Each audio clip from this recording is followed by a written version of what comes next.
Thanks for joining us for episode number 482 of the West Tigers podcast. It is, as everybody knows, a post-loss edition of the podcast, and it's just Nick and I, the last of the Mohicans for this edition of the pod. It's funny, the better the team's going, the more we've got people wanting to come and talk about the West Tigers, but nobody wants to talk about the West Tigers, especially their fans at the moment. Nick, it was a horror night. It was bad, wasn't it, Joel? And you were sitting through it. So how Yeah. was that experience?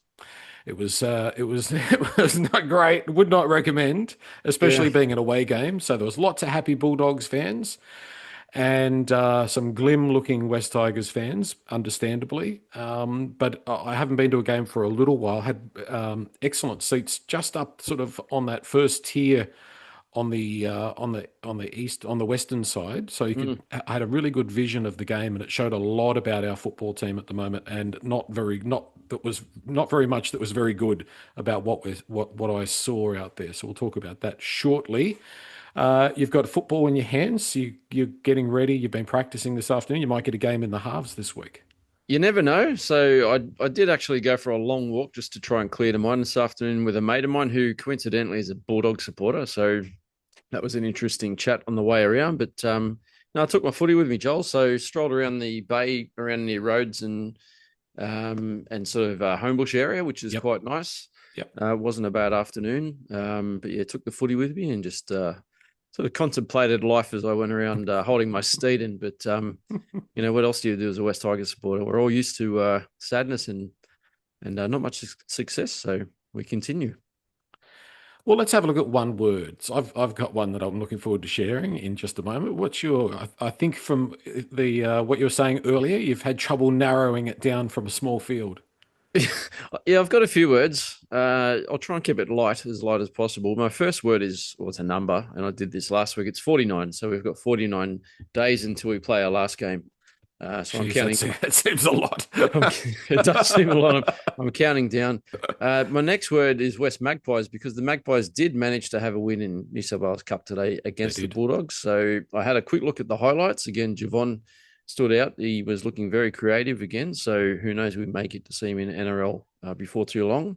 Hmm. Looked like the Magpies tried to throw that away a little bit. They got out to a substantial lead, but let that go a bit, but they held on, which is great. Mm. My next word, Joel, is lockdown. So I don't know if you remember the COVID days. I'm sure you Hmm. probably do. Yeah. But during those COVID days, I got to a point in my life where every day felt the same. Mm. And Mm. every week these days is starting to feel the Mm. same. We are losing and looking woeful. So it's reminding me a bit of lockdown at the moment. Yeah. Um, Another one, origami. Okay. So origami Folded. is obviously the art of folding things, and Yes. maybe the club just needs to fold. Another funny one, maybe it's funny. Compost. We're playing like a steaming turd, but hopefully something might grow from it. So we'll wait Mm. and see what happens Mm. over the coming months into next year. Yeah, yeah. Like you can never discount the contribution that that smelly manure has made to the beautiful aroma of the roses that it sits under. But we're not seeing many roses. It's been a long time since we've had a lot of manure, but not a lot of roses at the West Tigers. And I reckon Nicole probably smelled a bit like manure last night, but that's another story. A couple more words. Deja vu. Obviously, every week is feeling the same, but didn't we record this episode last week? I just feel Mm. like we're doing the same Yeah, yeah. podcast again. And last one, which you're probably familiar with, therapy. I think as a West Tigers fan, we all need Mm. therapy. And along those lines, I just want to say to all West Tigers fans that are taking the time to listen to us again, 100%. are you okay? Because I did put out a post saying that my podcasting role is up for Yeah. grabs on the Facebook group, a little bit tongue in cheek, but part of me just wants to quit. But I'm going to work tomorrow, as Mm. probably most people are. We all have families. Well, most of us will have families, and some of us have kids. And as hard as it is following this football team, there's other things in life that really are, when you think about it, are more important. Of course they are. We all take this club very seriously, Mm. and we bleed black, white, and orange. And it is very difficult at the moment, but just try to keep a level head. Try not to let it get you too down. Every time you go over a bridge, think of me. Yeah. I'll be looking at bridges fondly over the next week, thinking what a beautiful spot to view Sydney from. But that's my one words, Joel. The problem is that our expectations are. I'm not saying I'm not saying too high in a negative sense. Like I think the people who truly love a football team, they have high expectations of that football team and of that club. And I have very, very high expectations of the club and of the team. And unfortunately, with that has come a consistent deficiency in the standards with which the club performs and doesn't meet those standards. So there's always that void there. And that's what we need to be careful of. But that doesn't mean that we need to quit and give up. I mean, sometimes things are unsustainable, and sometimes things do run their course, despite all the good intentions and despite all the effort and energy that people put in. Sometimes something just is unsustainable, and I hope that's not the case with the West Tigers. But probably in the first time in 28 since 2018, since we started doing the pod, I probably feel like the club in some ways is unsustainable. I feel like we're heading for the big crash that we've probably been holding off for 10 years. And I don't exactly know what that is, but that's just a gut feel that I think what the current situation is unsustainable. And I can't see a way that the people who are there are going to turn this around.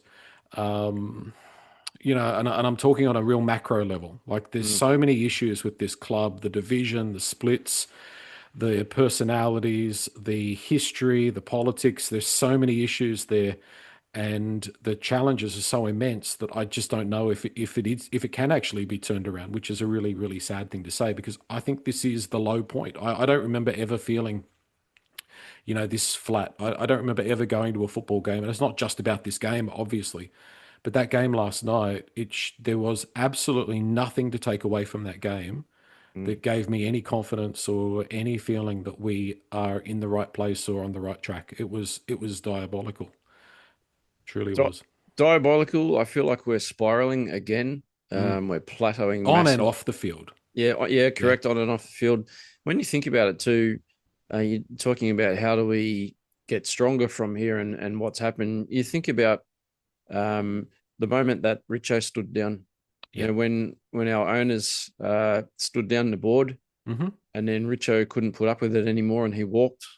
You think about when Richo came in and the vision that he had for the club and where he'd been with South and Penrith and what he'd done to turn those established all those football clubs around.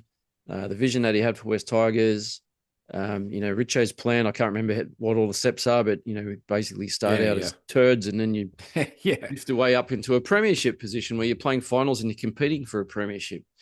You know, and then to have that taken away, that was obviously Sean Mealcamp's doing a great job now, but you just can't. I just can't help to think that that was the beginning of where we became a bit unstabilized, where it Well, started to yeah. unravel a bit.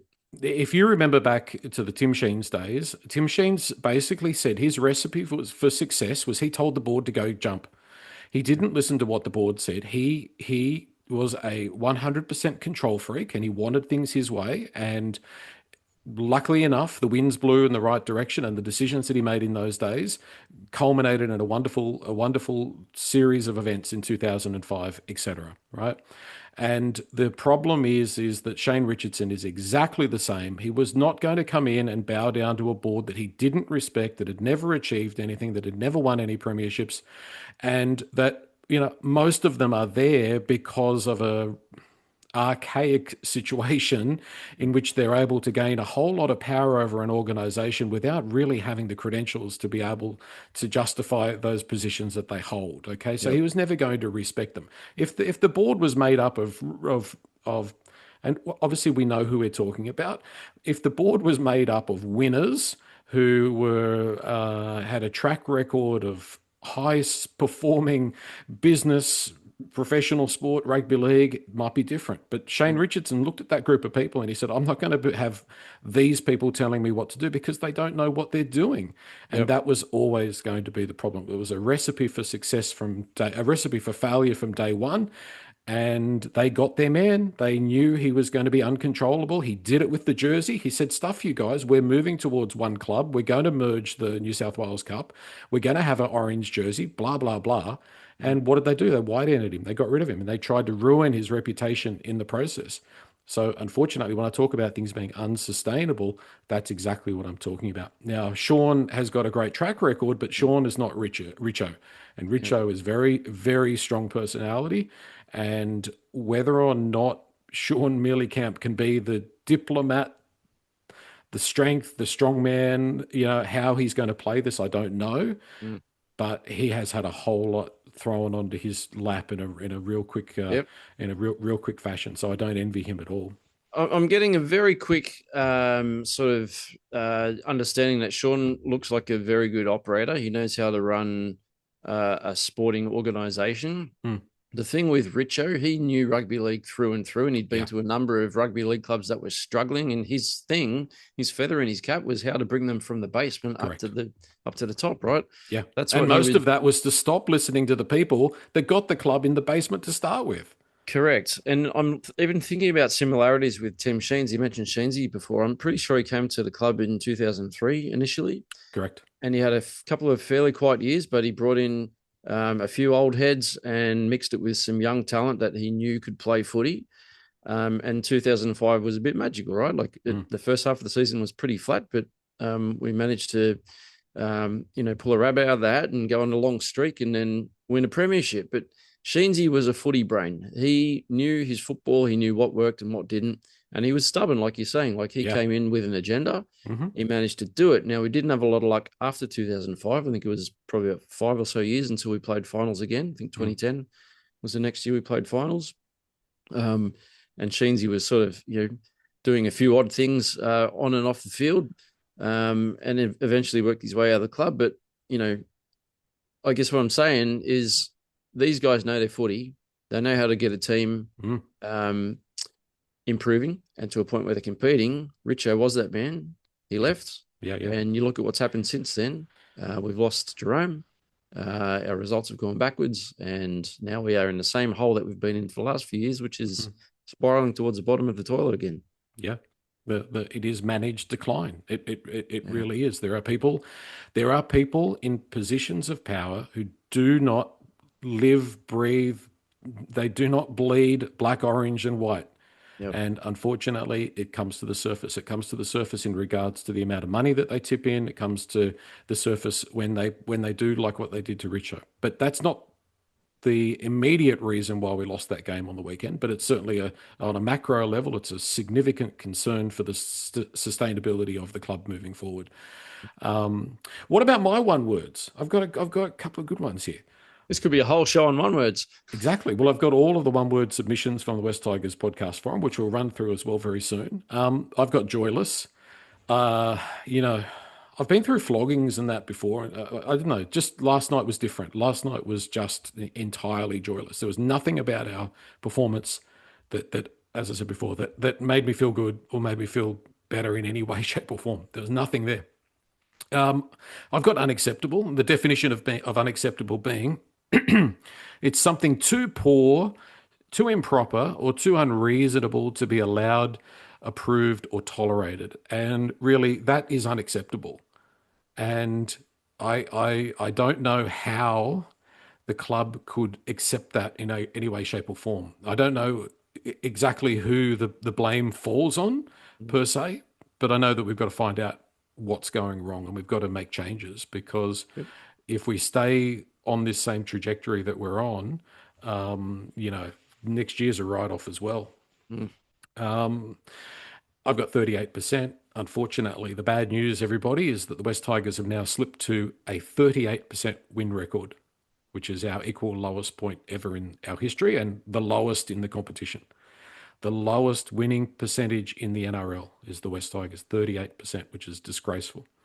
And I've got one that's a little bit more fun, although Nick, the topic or the context is very bleak and very depressing. I've got one that came to mind, and that is the midnight zone. And you don't know what the midnight zone is. Most people don't. But if you're a Titanic aficionado, the Titanic sits in what's called the midnight zone. And what that basically means is the Titanic is so low, the Titanic is so deep that the sunlight does not penetrate down that far and under the ocean, and it's in constant darkness. So the midnight zone, I think, is totally accurate and defines exactly where the West Tigers are. The poor old Titanic split in two and sits 3.8 kilometers below sea level, just next door to the West Tigers, unfortunately. which is quite ironic because I did put up a story on Instagram last night after the game with "My Heart Will Go On," which is the Yeah, song from the yeah. Titanic. So there you go. The SS Titanic. Uh, I'm going to run through this. Look, there's a little bit of news around. Latu looks like being suspended for 2 games, so we're going to be out without Latu Fainu for 2 weeks, which I think is very harsh. I think it was Latu does have that sort of silly awkwardness in his game sometimes. I'd cop a week, but I think 2 weeks is a bit unfair. And Dewey looks like he's gone for at least a week as well. mm. So, we're looking down the barrel of Luai and Madden, I suppose, as the halves this week. We don't know at this stage. The other thing that really came through at the game at the ground was how much Luai was being booed every time he went anywhere near the ball, which I was surprised about. So Yeah, I West think that's a Tigers bit fans, unfair, to be honest. but West Tigers fans So are what not I saw, happy. no, what I saw on TV, Jerome was screaming at the boys all night long. Every time someone made a big tackle and he Yeah. made a few of them, he was turning around and cheering and getting the boys like trying to rev them up. He was doing what he could as a leader, so he's still trying his heart out. Mm. And I think that's Jerome. I can see him doing that the rest of the year. To boo him, I think is unfair. Um, he made the decision to go to PNG, which we all took pretty personally, I suppose. Unfortunately, he had the right, given the clauses in his contract, that he could walk if he wanted to, and he found an offer that he was too good to refuse. The fact that he's going to Parramatta, not his fault. So, as he said, a business decision that Benji and the club has made in our best interest going forward. So that's not Jerome's fault. So to boo him, I think, is a bit harsh. He has apparently offered to stand down if that's what's better for the club. Yeah. So, yeah, I don't see that happening. I think people are upset. I know people are upset because he said one thing and did another. Yep. And, people just can't cop that. And that's in some ways worse than Galvin. I mean, Galvin never said he was in love with the West Tigers and was going to be here forever. Yeah, we just, yeah, the way that Luai handled that was not right. I don't even know why he was the way that he was in regards to the future. He could have just kept playing it cool, and that would have Mm. been okay by us. Because Yep. really, for most West Tigers fans, we saw him as a contractor. We never really saw him as necessarily part of the fabric of the club. So all you have to do is say, "Look, I'm coming. I'm doing my best. I'm trying to build. I'm trying to help Benji build the club, and I'm here. So long as exactly what he said. So long as they keep doing the right thing by me, I'll be here." Now, does that mean that maybe something behind the scenes wasn't right, and that was a factor in it? We'll probably never know. But yeah, you I can't wonder say how one much of thing an and do impact another. losing. Wonder how much of an impact losing Richo had on Jerome's decision too. Exactly, that could be a Yeah. factor in it. Okay, here's what I've written down. Just a few thoughts after the game on my piece of paper. So I felt like once again we had no depth in attack. Now, the reason I think we have no depth in attack is we have no speed. I think if you look at teams that are sluggish, they tend to play one-dimensional, side-to-side football with very little depth. Because I think that if you don't have that speed and don't have that impact, playing with depth tends to get caught out. And then what happens is that we have no real impact. We can't win the collision because we're hitting the ball so flat and so close to the advantage line every time that we're just getting smashed. No second phase play. There is just our ability for second phase play is just disgracefully absent. It's so one out. It's so the next guy is not ready for the ball. The next guy is not anticipating what might happen. We do a offload and it doesn't go anywhere anyway. It's totally pointless. In fact, often we lose ground. Mm. We're passing it to somebody who's not in a better position. So there is no second phase play. It's certainly the absolute opposite to Benji ball. We are the total opposite to Benji ball. And I don't know if that's by design or what that is, or the players, the playing squad that we've got, the way that we've been prepared, but it's not Benji ball at all. Talking about Benji Ball, Yep, you said on the previous pod that Benji tends to err on the side of being of course. conservative. Mm. Conservative. And Yep. we've spoken about this a little while ago that the media was all over Benji Ball the first seven, Mm, 8 weeks of the competition when mm. all West Tigers were all about offloads. It was all Yeah. about, Terrell running it up and offloading, Yeah. and someone was Having there, and multiple attacking options. there Yeah. was a lot. Like it didn't Yeah. look structured, but it Yeah. was what they called Benji Ball, Mm, which turned into Foz Ball, and Manly took it and ran with it. But I wonder yeah. if that's when Benji just said, I know he shut it down publicly in the media, and he said, "It's not Benji Ball. You guys call it that, but that's not what we Mm, do." I mm, wonder if he started to play a bit more conservative, or yeah. tell us to go out there a bit more conservative on the field, which hasn't worked. But It's a mystery when where we as yeah, fans are not going to know what happened there, why that changed. well, it Um, coincided with injuries. coincided with injuries. It coincided with Luai.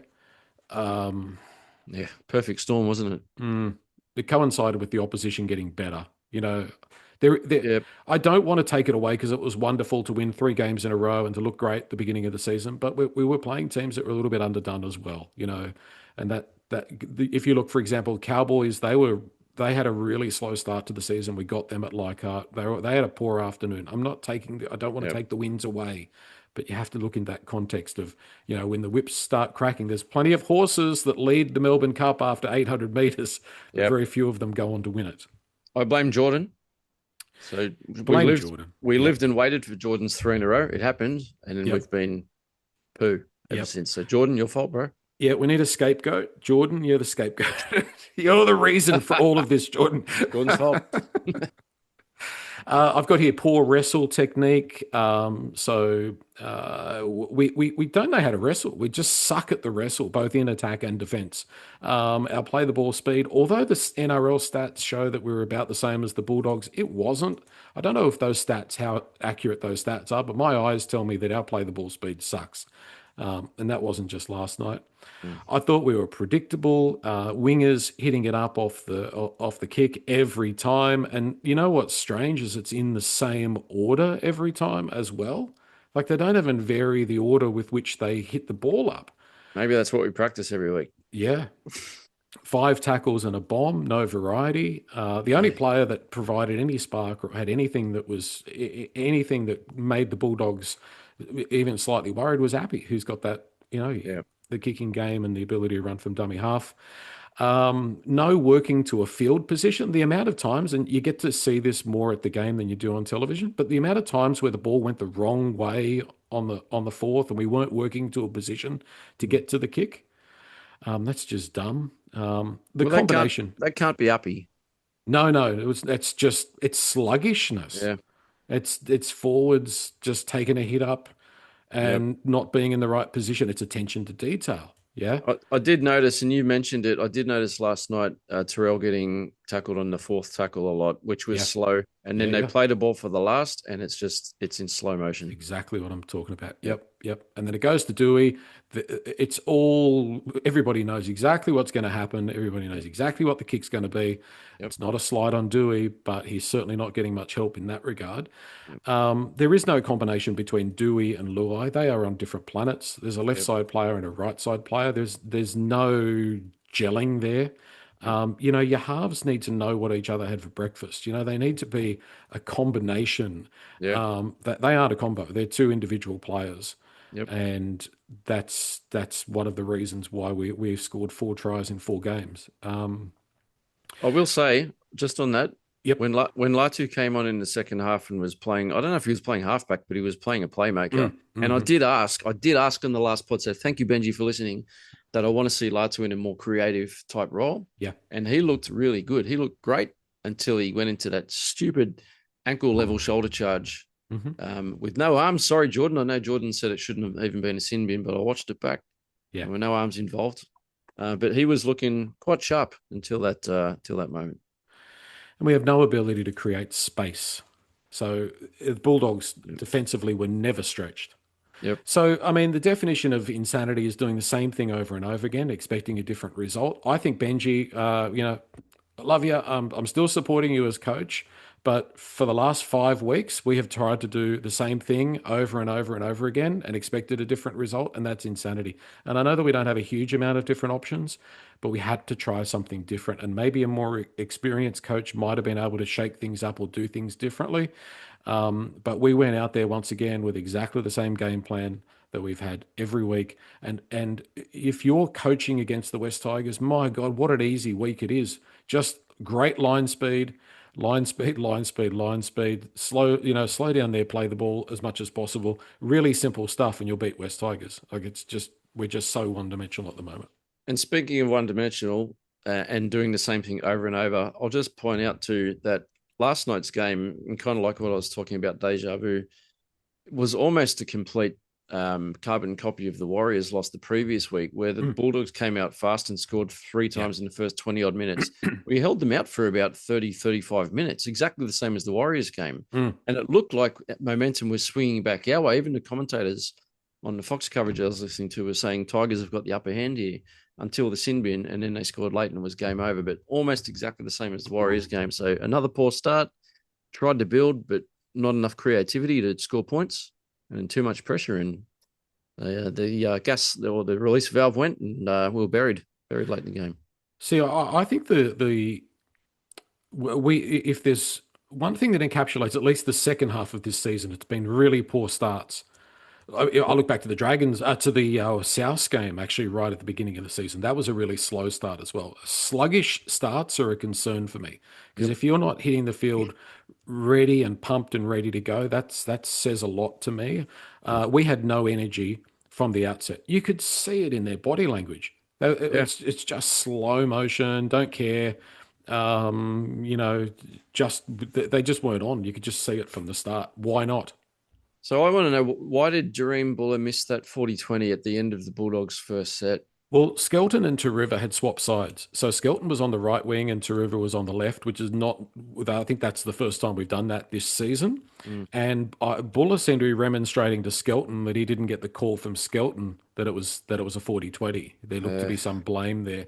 But regardless, Buller should have grabbed it. He had every opportunity, should have grabbed that ball. And I don't think it makes a huge difference. I don't think it changes the outcome of that game because I don't think we were going to ever win. I know that it certainly took away any chances once we got to 18-0. It was just never going to happen. We've struggled to score 12 points, let alone 18 points or more. But yeah, like it was just. But that's what happens when you play negative as well. So that's the thing, is that we're playing negative football. A positive football team will grab that ball and take some opportunity with it. Yeah. True. Here's an opportunity. You've got a scattered defensive line running down the 60 meters down the field. Here's a chance to do something. But we're just so one-dimensional and flat. You've just highlighted something to me though, and I don't realize it because I guess when I go to games, I'm generally not that close to the sideline, and you don't really hear it on TV. But I'm now wondering whether when a halfback or whoever it is kicks the ball from around the 40 or inside, whether it is supposed to be the task of the winger or one of the nearer players in the team that's going to receive that kick to call out to the fullback, whether it's inside or outside. Because you're right, that ball sort of slowly bounced across the sideline. Dream kind of let it go, put it on the bounce and looked back, and then it looked like he was saying to Skelton, was that inside? Yeah. So it sounds like there was zero communication from Skelton. And if that's the case, if that was Skelton's role to call out to the fullback to let him know if it's inside or outside, it sounds like he's not talking. Yeah. And to not talk, that's like schoolboy stuff. That's my kids under 10 stuff. Correct. Which I was screaming at him today. Make sure we talk to each other. Communication. Look, I mean, the other thing, and I don't want to beat up on Buller just on that, other than to say, he should have got the ball, but it's kind of like you're 2 minutes into the game, just grab the ball, just get the ball. Like, like it wasn't like the game was on the line or anything like that. Just, you want the ball. 2 minutes gone. I know we're going to ruck it up and waste some tackles and waste some energy trying to get it out of there, but you can't run the risk of giving them a set of 10 meters out from your line. And then to concede that first try after 2 minutes when you've got all of your energy, and the way that we conceded that try was disgraceful as well, because the Bulldogs weren't throwing that much at us. That was just, unacceptable. Skelton, I would not re-sign Skelton. We cannot re-sign Skelton. He's not only has he got those issues in his game, he is sluggish at best. I like him when he's at his best. He's a really hard, but it's strong not consistent runner of the enough. ball. And we can't have inconsistent players. His kick returns are great, but he's not a smart man. West Tigers need to have consistent performers that perform at a level in week in and week out, and we can't have guys. We've got Yeah, way too many of them. We need to have yeah, some consistency. yeah, I'm happy to be out muscled. I'm happy to be out enthused. We're not happy, but I can walk away from a game saying, for example, the Penrith shellacking. mm, I looked at that game and I thought, well, just out muscled. You're outclassed. You're out muscled. But to be out enthused after yeah. losing all of these games in a row, that's not acceptable. That's The not other right. thing, the other thing that was happening a lot, and well, happens a lot down every edge, and especially a lot in recent weeks, is how quickly we get outnumbered and how other teams just go around us. They do it Yep. so easily. Every team does it, Yep. and like Yep. you were saying, maybe it's something to do with our speed or lack of, but we can't get around anyone. So No. maybe it is our edges. Well, the stats from that game, we'll get to those one word submissions and then we'll call it a night, I think, Nick, because I've got nothing more to add. And I'm not paid to fix the club. You know what I mean? Like, we're not paid to fix it. There are people that are getting, a couple of grand a week at least in their bank accounts to fix this. And it's up to them. They have to fix it or they have to be accountable. Yeah. So the stats, there were 0 line breaks by the West Tigers. 0 line breaks against a team that's probably not even going to make the finals this year. Yeah, Yeah, the Bulldogs are not game. They are not. They are not Penrith. That says everything. 107 kick return meters. They made 234. Average set distance was only 38 meters. To be fair, theirs was only 42. mm, We had 45% possession. Not one forward from the West Tigers broke 100 meters. yeah, Yeah. poor. So the problems are in the halves, yeah, but man, they're not getting any sort of platform. We cannot win the collision. There is not a guy at the moment in there that consistently wins the collision, that consistently makes the opposition nervous. And they had about three of them. Mm, That made a huge difference. And Jared Hayward, fantastic debut, struggled a bit in defence last night, missed three tackles. Shouldn't have been starting at hooker in his second week. Yeah, yeah. Look, obviously, Appy's injury was a factor in that, and we wanted to get 20 minutes out of him. But yeah, he was targeted and came up a bit short defensively. So I hope a yeah, lesson was learnt there that if you're going to run a young hooker, you've got to do it off the bench, and you've got to control it and not let him start a game against a team that was always going to be pumped up. We've beaten them the yeah, last two times. There was a lot of emotion for them with Galvin, et cetera, and they are to a degree fighting for a potential spot in the finals. They were always going to come out mm. with a point to prove. So anyway, anything to add on that? No, that was great, Joel. Dirty Reds on the West Tigers podcast forum, where, of course, your opinion is always welcome. Dirty Reds said no words, but said it's incredible just how underdone we look physically compared to literally every other team, which is 100% right, Dirty Reds. We are not prepared physically. We are different to every other team. We've not set ourselves up for success this year. Azza, we all know who Azza Huzzah. is. And he made the comment in the first half. He said, "This is embarrassing. It summarizes everything about the club." Straight to the point. Can I add on to that? Az messaged me after the Bulldogs scored the first try in the second minute, and he said, "Do yourself a favor, turn it over to the golf because Yeah, the yeah. British Open is on." Yep. And he said, "I'm doing it for my own mental health." So, as a good on you, mate, I really am happy that you did that. Although I know you were keeping an eye on the score because he kept WhatsApping me during the night. But yeah, can't blame anyone for wanting to switch off. Look, I know we're being very opinionated and being very forceful on this, but sometimes something happens, like a game like that last night, which changes the paradigm, which changes things. And Mm. I think the fan base, something shifted in this fan base. Normally there's people saying, "No, don't take it to, don't do that." Everyone Yeah. is just, the corner has been turned. Yep. And yeah, that's something the club's going to have to deal with. Yanni, their word was just. There's just no hope for this club, this team, or for this supporter. Oh, come on, Yeah. Yanni, come on, stick with us. At least listen to the podcast. LFC Tigers' word was mean. No, we don't have forwards that are mean. Their word, LFC Tigers' word meaning we've reverted to a bottom four club. True. Mercy rule. I took meaningless from your post, Mercy Rule, saying enough is enough. I'm no longer going to let these pretenders at West Tigers influence my mood. I think that's probably good advice Yep. for everybody. Yep. London Tigers, abject.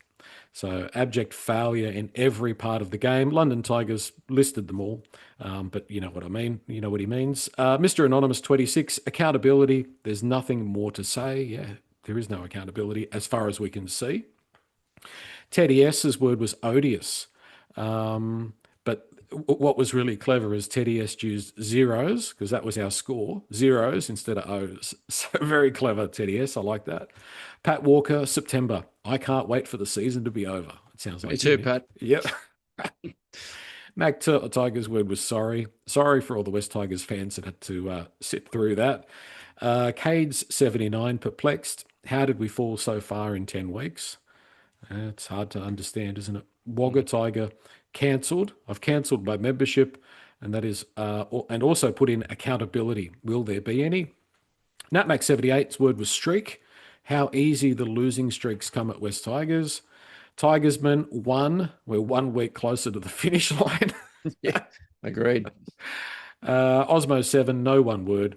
In other words, couldn't be bothered even doing one word. Like, there's just Yeah. nothing to say. And Mike's word was dumb, very low IQ footy on show. Snake's word was nothing. There's nothing more to say. And that's probably a good place to end the podcast, Nick. It is. You know what, Joel? I'm going to give away my age here. My birthday's on Wednesday, so I'm not sure if I'll be available. Actually, I'll tell you right now, I'm not going to be available on Wednesday night for midweek pod. I'm actually turning 50. Can you believe it? Half Wow. a century. It's a big one. Mm. I know I don't look 50, but I'm turning 50. We lost 32-0 the weekend before my birthday. If we lose 18-0 the week after my birthday, so it's 50-0 for my Yeah, 50th. yeah. Because I'm kind of having like a bookend birthday weekend celebration here. It's not a great way to spend a 50th milestone. Mm. So, Benji, West Tigers boys, I know you're listening. Please, I plead you. I wasn't going to say it's my birthday, but please give me something. Just me. Just give me something Yeah, to just be do it for happy about. Nick. Yeah, Do it for me because I'm going to that's be it. sitting in a pub not far from home on Saturday afternoon, having a nice dinner with my family. But before that, I'm going down early to watch the game. Mm. Plan on sitting in the sports bar. I'm going to sit in the lounge with a glass of red, maybe a couple of schooners first. And I'm hoping to have something to cheer about. I don't want to sit there all depressed. Mm. I'm trying to have a celebratory evening for a milestone. So please, for all of us, just give us something this week, some Mm. points. I think, and I don't mean to be a negative Nancy, but negative Nelly, but I think Canberra's going to be pretty annoyed about that Viking Club thing at Leichhardt. Oh yeah. And I think they're going to smell blood in the water as well. So You think there's going to be more pain? it's going to be the Mr. T once again. And Uh, the funny thing, and I think what makes it really hard, one last thing before we go, what makes it really hard as a West Tigers fan is you look at teams like the Dolphins come in and they've pretty much, I mean, they weren't so great, at different times and they did get flogged last week, but they're going to play finals. mm, And so they just seem to make it look so easy. You just win 50% of your games, win the other ones, and you get to play finals. And Cronulla does it. They bought Nico Hines, who is a yeah. reserve grader at Melbourne, and he's not the world's greatest player, but hey, they're consistent, aren't they? And 99% of the time, the Cronulla team that runs out all give a 6 or 7 performance. And just about every other team, Newcastle's been in the doldrums, but they've also made the finals and done other stuff. It's really, really bleak being a West Tigers fan. Like it's I never thought it was going to be like this. I never thought it was going to be this hard. And it is getting to the point where it is unsustainable. We can't something is going to have to change because we can't be sitting here in 15 years saying the same things. I won't be sitting here in 15 years, Joel. No. I'll be doing the PNG Chiefs podcast. PNG Chiefs, tax free. Tax free, Yeah, yes. Be reaping the the tax man. benefits. Yeah, Yeah. yeah. Well, you should be you should be a PNG fan. Do you know why? Why is that? Because you're funding it through your tax dollars. Well, that's very true. Actually, I'm Mm, very keen to see what the jersey's like when they mm. reveal the jersey. If it's nice looking, maybe I'll consider it. Yeah, yeah. Maybe. Well, maybe. We'll let you go. We'll let you go on compassionate grounds, Nick. Thanks, Thank Joel. you. Thank you. We won't see you for a midweek pod, but there will be a midweek pod. I can't guarantee how long it will be or how positive it will be, but Or there if will you'll be have anyone to join you. or it might just be the Joel show. But I'll do a lot of prep for that. But No worries. as always, leave your comments below on the YouTube comment section or on the West Tigers podcast forum or on Facebook. And if there's anything in particular that you specifically want us to talk about or mention or write something that you want us to talk about on the podcast, do it in either place and we'll print it out and we'll do it on the next edition of the podcast. So keep your chin up, everybody. And thanks for listening or watching. And thank you, Nick. Up the Tigers.